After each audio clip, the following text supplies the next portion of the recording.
So on Saturday, the steel monotube that supports this giant SunTrax Portal Sign was installed. It looks absolutely incredible. It's huge and massively heavy. It's over 36,000 pounds. And it has to be huge because our sign is going to be an absolute monster. We have to build 5 sections of cladding that span the entire radius on the top of this structure. And this radius is going to stretch 90 feet over a 2-lane highway. And then there's these giant SunTrax letters, 12 large fins, 6 on the front and 6 on the back, that all get attached to this major structure. So the reason Robert was out there checking measurements was because all along the steel pipes of this monotube are these giant brackets, and there's a ton of them. They're absolutely critical because we're using those as the attachment points for all of our sign sections and the cladding. If any of those attachment points are off even by a little bit and we don't know about it, we're absolutely screwed. I found out a lot of stuff on Saturday. I found out that the concrete, after they put the the skim coat on the outside, that grew that a little bit, so we got to modify some fins. I found out that the arch is not exactly what we had it as, so we have to redo the cut files for the skins, or they're not going to hit. It'll start good and then it's going to die off of it and it's not going to work, so we have to change that. So good thing we didn't try and get a jump on this and work on that first. How big of a deal is this? It would have been a huge deal if I didn't go out and check everything. If we had started doing anything before this monotube was done and up and measured, I mean, right now we'd be taking $70,000 worth of aluminum to the scrapyard. Just, it wouldn't have worked. So when Robert went out and did all the measurements, what we found was that the actual installed monotube wasn't exactly based off of the engineering drawings like we had expected it to be. So in this case, they ended up having to change the main arc of the monotube as a result of some topographical conditions that we were dealing with on the site. So the white and red lines are the original intended engineering for this. And had we started building it ahead of time, everything would have been built to that radius. But because it had to change, now we're looking at almost a 6-inch difference, and nothing would have lined up and nothing would have fit. So now that I've gone through and made the necessary adjustments to all the artwork, it's going to be up to Robert and Steve to go back and make the necessary adjustments to be able to make this so everything's going to line up and we're not going to have any major problems during the install. We all know this is going to go real well because Robert loves change. So we're a couple of days in. Tell me where we're at. Got this mother. I mean, this is the first piece, or first half. You know, typical shit, weird shape. I build one on a template and then pick it up, flip it over, I'll build the other side. And I'm actually gonna cheat. Instead of doing these two fins and then tearing the pattern up and, you know, doing the other pattern that's really the reverse, it's exactly what I'm about to do.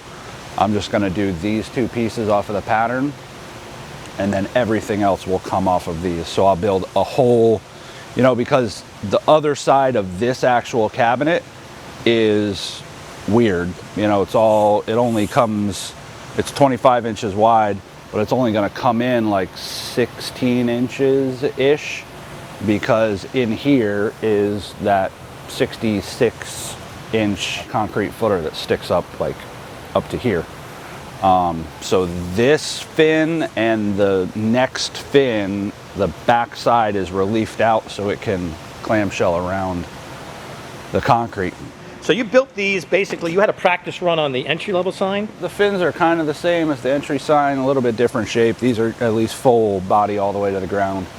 They don't have no weird cutout or anything like that. These are just way bigger. You know, the entry sign frames were 2 by 2 by quarter.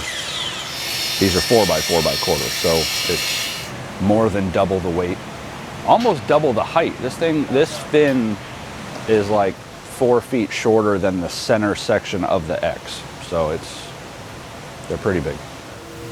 It really was critical for me to go out and take all the measurements before we started building anything. And I mean, even as we're going through this, you know, we're finding other dimensions that we really need because they're not clear or they're there's discrepancies from what it says versus when you scale it in the file. So there's actually more dimensions we need to get just so that we know the arch is going to hit right. You know, that arch is going up, but it's only touching something every like 7-8 feet. There's not a whole lot of room for error.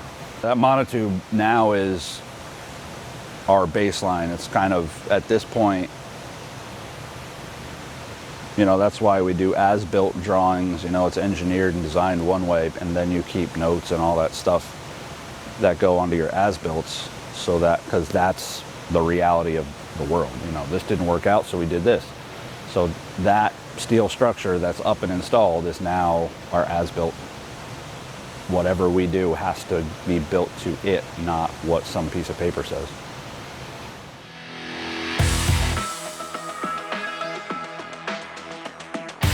Here's the next set of letters that go on the portal across the highway. 7 feet tall, only 8 inches deep, so they're not the 20 and 16 inch that I built on the first and the second set. This is day 4 of building the letters. I have 1 letter left to build. The rest of the shop is working on fins, and the router table's cutting tons and tons of cladding to go all the way across the highway. So the paint department now has the letters. They're already being sanded. Inside's being watertight sealed. The S is right here, the U is right there. All the letters are ready for paint, probably by tomorrow. Okay guys, it's been 4 days since we laid this 5-week schedule on the entire crew, and we put $50,000 worth of aluminum on our floor. Yeah, well, let's go see where we're at right now. Here we got the first 2 fins that are going on the portal sign. How many of these structures do we have? Well, there's 4 fins, but each of them have 2 pieces on the big one because they're all the way on the outside and they got a front and back on each one of the fins. Yep, when he says 4 fins, he means 4 25-foot fins. These are the biggest ones. There's still 4 18-footers and 4 12-footers, whatever those sizes are. So there's 12 fins altogether, but each of those fins takes 2 of these frames because we have to have a top and a bottom, or a front and a back, right, that we're building. Let's go look at the rest. So let's get a scale on these things real quick. So this fin right here is 25 feet tall, which is exactly, I don't know, a few feet smaller than that giant X sculpture we just put up. Yeah. So you get an idea on how big these fins are. The nice thing about these is that there's no steel in them. So Robert, who's making the fins, is really moving fast on these. I mean, look, he's got all these sections already done in the first 4 days, right? Hey, Robert. Hey, no, you're not allowed to talk to Robert. We already told everybody, do not talk to him for a month, okay? That includes me too? You too. You're the worst. Keep walking. All right, so apparently we have to let Robert do his thing, because if somebody talks to him, you know, 5 weeks. We got 5 weeks. 5 weeks. It's a good policy. Let's go and look at it. Now, while Robert is building these giant fins, what's Steve doing? Well, what has he done? What has he done? Let's go Letters. take a look. He's done letters, because Yes, he this has. sign has 7-foot tall channel letters that says SunTrax on it. Let's go see in 4 days what Steve has done. See, there's a little F and X. A little one. There's one. All right. What else we got here? Here we go. Okay, there we go. There's an R, there's an A, we got an X, we got an R, we got an A. What else? U.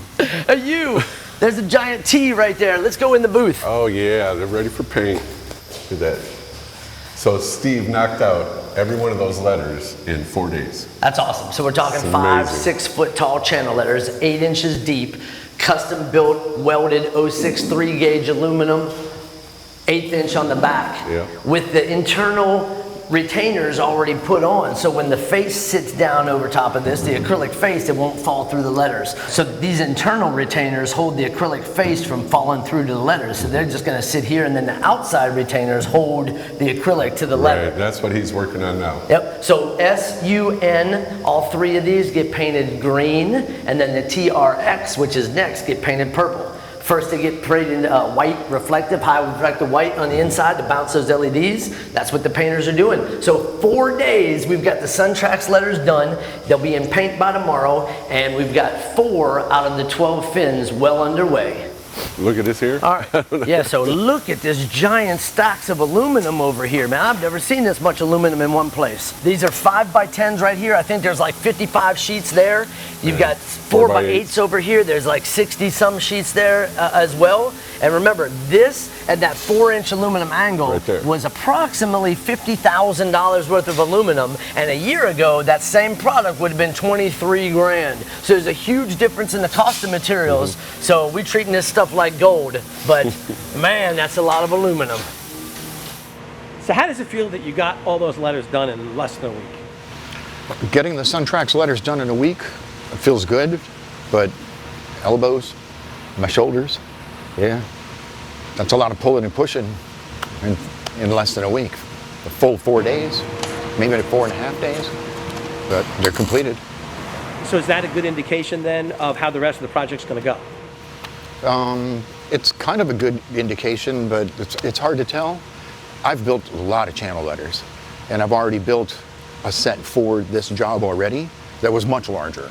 So I already knew pretty much how my bends were going to go, what tools in the shop I was going to use. But the rest of the structure out in the field, I don't know how that's going to go, because that's something we have too many pieces of too many people all trying to fit together at once. Okay, so knowing what you know now, a couple of days in, are you guys going to make it?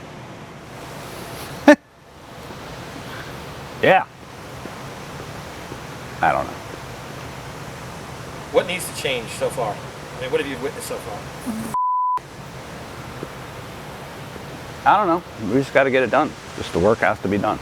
There's no way, there's no shortcut to it. You know, it's not a, unfortunately, fabrication isn't a, like, oh, you can do it faster if you do it this way. There's a limit to the speed that you can do something. Now in this time frame, if we had 3 or 4 months, easily make it. Still be a little bit tough. It's a lot of work to be done, but 4 weeks, it's going to have to be some miracles performed.